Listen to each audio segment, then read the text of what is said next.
I'm not sure it's where we'll meet. We're rising so thin you can hardly see. On September the 1st, 1875, just before 5 o'clock in the afternoon, Agnes Beckwith made swimming history.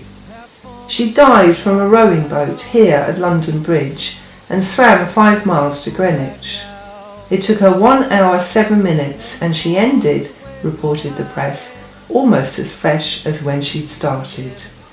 No woman had ever done such a swim in the River Thames before, and Agnes Beckwith was just 14 years old. 3 years later she swam 20 miles in the Thames, dressed in an amber suit and a jaunty little straw hat. Born in 1861, Agnes had been swimming and performing since she was a few years old, part of her father's family of frogs.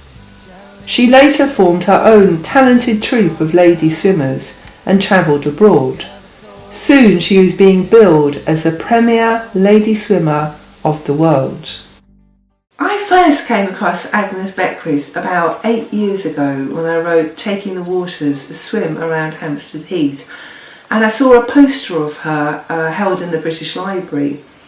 And then when I was researching downstream a history of swimming the River Thames, I started to research her life and I came across the swim she did in the River Thames in 1875.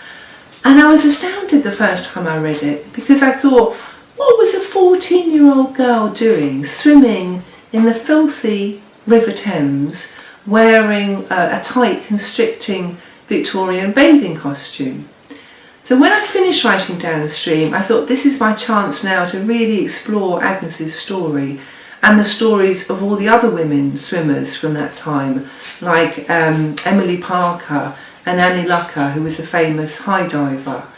And so this is really my chance to tell a fictionalised life story of all of these women.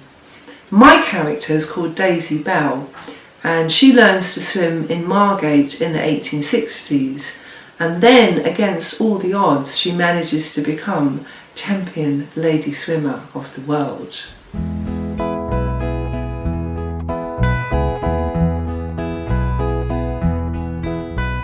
Please help me bring this story to life. It's a tale that really needs to be told. Thank you. She traveled around